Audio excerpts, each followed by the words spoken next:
À l'amorce de ce rivage, nous avons été surpris par la beauté de cette petite crique en forme de fer à cheval.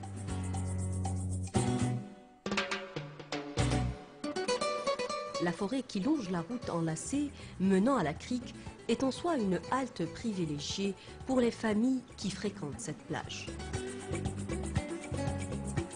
Madère, située à égale distance entre Tmouchent et Oran, est une baie réputée pour son sable blanc. Elle est le chef-d'œuvre d'une mère artiste qui s'est appliquée à la sculpter durant des siècles, par la seule force du jeu mobile et incessant des vagues. Toujours sous le charme de cette première crique, nous avons marqué une halte à Al-Wardania, une autre plage tout aussi belle, située à l'extrémité ouest de Ain Tmouchent, limitrophe cette fois-ci de Tlemcen. Ce rivage au cachet familial offre des espaces de convivialité et de bien-être qui attirent un nombre important d'estivants. Al-Wardania niche sa petite crique de sable entre ce rocher qui marque la frontière avec Tlemcen et cette muraille qui a abrité vers le XVIe siècle une cité dont les vestiges continuent à défier le temps. Ici, la nature a veillé à doter la région de tous les ingrédients à même d'attirer et de séduire. Le menu est en effet des plus riches. Montagnes, forêts, vastes plaines et criques vous y attendent. On est venu de Bougie pour connaître l'Ouest et montrer à mes enfants. On veut faire toute la côte là. Parce que l'année passée j'étais à Annaba et cette année je veux l'Ouest. Une belle petite crique, une très jolie plage et le monde est très gentil, accueillant. Vraiment, ils sont très gentils les Oraniens. On est venu passer des vacances du côté de Benissaf. L'année dernière, on était à Annaba. On a préféré aller découvrir la côte ouest. C'est une plage très belle, une bonne ambiance. Les enfants ils sont contents, nous on est contents. Tout le monde est content, c'est l'essentiel.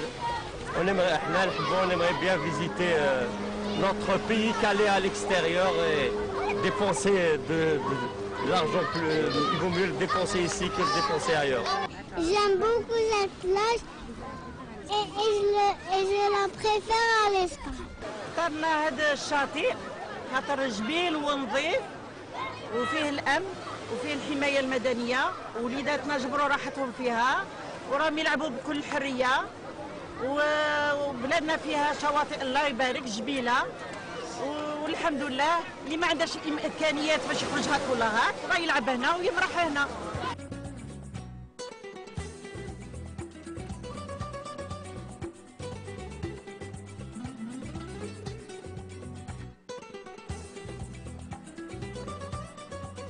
L'immensité des lieux, leur quasi-virginité et la profonde quiétude qui s'en dégage invitent au repos, à la méditation, à une communion profonde avec Dame Nature. Une nature prête à livrer ses secrets à celui qui voudrait s'adapter à une autre forme de vie, loin des commodités et de toute pollution.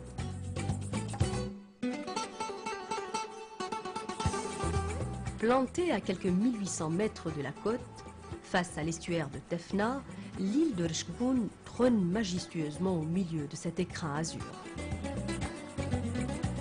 Témoin d'un passé lointain, cette île figure parmi 4 sites classés au patrimoine culturel et historique de la wilaya de Ain Tmouchent.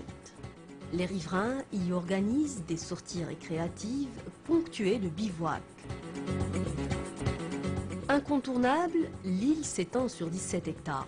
Elle n'a toujours pas révélé la profondeur des vestiges qu'elle conserve jalousement. Un peu plus loin, vers l'est de Rshkoun, on découvre Benissaf avec sa pittoresque topographie. Elle dispose d'une bande littorale de 7000 mètres. C'est également le premier port de pêche d'Algérie. Le nautisme à la voile est un sport très pratiqué dans la région. L'art de naviguer avec l'aide des vents aide aussi dans la découverte des sites.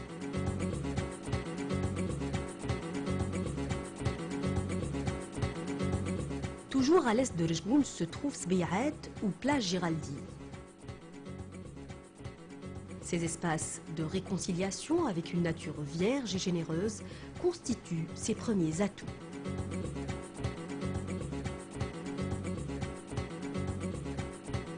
Elle offre des possibilités d'aller à l'aventure, le camping sauvage et l'écotourisme y règnent en maître.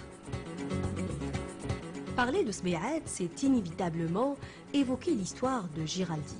La légende raconte qu'il y a près d'un demi-siècle, un Espagnol a bâti une maison sur l'îlot et il s'est isolé du monde suite à un chagrin conjugal. La beauté du site et la curiosité d'en savoir plus sur la légende ajoutent un attrait particulier à ce qu'on appelle depuis la plage Giraldi.